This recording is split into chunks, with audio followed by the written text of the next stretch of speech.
আলহামদুলিল্লাহ আল্লাহ তাআলার দরবারে শুকরিয়া আদায় করছি যে প্রতি বছরের ন্যায় এবছরও আমাদের রমজান প্যাকেজ আমরা আয়োজন করতে পেরেছি। সমাজের দুস্থ অসহায় গরিব মানুষদের পাশে দাঁড়াতে পেরেছি, এই জন্য আমরা আল্লাহ তাআলার দরবারে শুকরিয়া আদায় করি। আলহামদুলিল্লাহ বিশেষভাবে শুকরিয়া আদায় করতেছি যারা এই অনুদান পেছনে অবদান যাদের রয়েছে, বাংলাদেশের আমাদের পরিচিত জন রয়েছেন, অনেকে ব্যবসায়ী ভাই রয়েছে যারা দান করেছেন, এবং বিশেষ করে প্রবাসী যারা রয়েছেন, প্রবাস থেকে অনেক ভাই আমাদের এই আজকের আয়োজনে অবদান রেখেছেন, তাদের সঙ্গে আদায় করছি।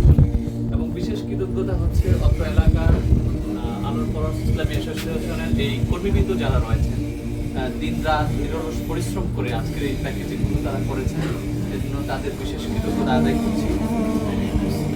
সত্যি একটি সংগঠনের সাথে থাকতে পেরে আমরা শুকরিয়া আদায় করছি। বিশেষ করে আরেকটি কথা, যেটা আমরা আলোর পরশ ইসলামী অ্যাসোসিয়েশন প্রচারে তেমন বিশ্বাসী না। এখন আজকে যেটুকু আমরা আয়োজন করেছি এটা হচ্ছে আমাদের দূর থেকে অনেক অনুদান দেন, সেটা আসলে বাস্তবসম্মত আমরা মানুষের কাছে পৌঁছাচ্ছি কিনা সেই সত্যতা জানান দেওয়ার জন্য শুধু আজকের একটু কথা বলা, একত্র হওয়া, যে আমরা মানুষের দানটা মানুষের কাছে পৌঁছে দিচ্ছি কিনা, এই জন্য। এছাড়া আমরা কোনো প্রচার এর পক্ষে না। আজকে যে আয়োজন আপনারা দেখতে পাচ্ছেন, এগুলো আমরা রাতের আধারে আমাদের কর্মীবৃন্দ মানুষের ঘরে ঘরে দিয়ে আসবেন আমাদের লিস্ট অনুযায়ী, যারা সত্যি পাওয়ার যোগ্য।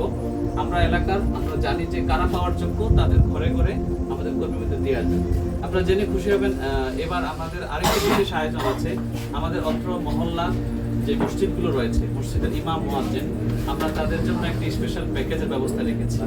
আমরা আশা করি তারা সম্মানের সাথে এটা গ্রহণ করবেন। এটা কোনো এমনি দান হিসেবে না, গরিব দুঃখীদেরকে আমরা যেভাবে দিই ইমাম মুয়াজ্জিনকে, সেটা নয়, এটা হচ্ছে বিশেষ হাদিয়া হিসেবে।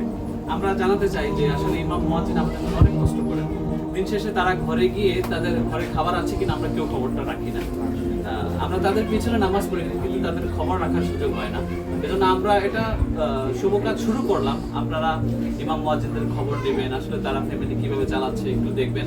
আমরা আমাদের বিশেষ একটা ফান্ড থেকে ইমাম মুয়াজ্জিনদেরকে রমজান প্যাকেজ, ঈদ প্যাকেজ আমরা ব্যবস্থা করবো ইনশাআল্লাহ। আমরা আশা করি ইমাম মুয়াজ্জিন যারা আছেন মোল্লা, তারা সাদরে গ্রহণ করবেন আমাদের পক্ষ থেকে হাদিয়া হিসেবে। এটা কোনো দান না, আপনাদেরকে সম্মানের সাথে আমরা দেবো ইনশাআল্লাহ।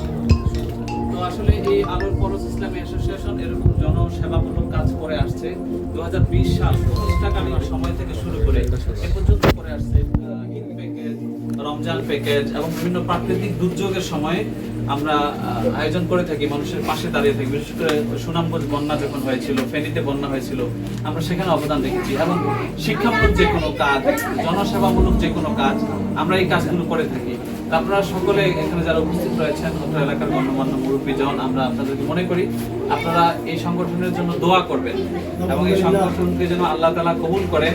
এখানে নিঃস্বার্থ, আমাদের দুনিয়াবি কোনো স্বার্থ নাই। আমাদের কর্মীবৃন্দ যারা আছেন, আসলে তারা যে কাজটা করছেন, এই কাজ যদি বাহিরে করতেন এক একজনকে 500, 1000, 2000 টাকা করে দেওয়া লাগে, কিন্তু একেবারে স্বেচ্ছার শ্রম যাকে বলে, যে পকেটের টাকাও দিয়ে আমরা, শ্রমও দিয়ে আমরা।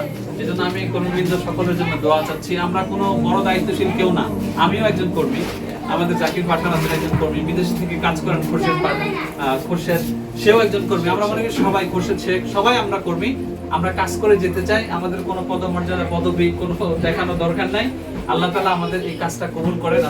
আমিন আমিন। আসসালামু আলাইকুম ওয়া রাহমাতুল্লাহ। আলোর পরশ, আলোর পরশ ইসলামী অ্যাসোসিয়েশন।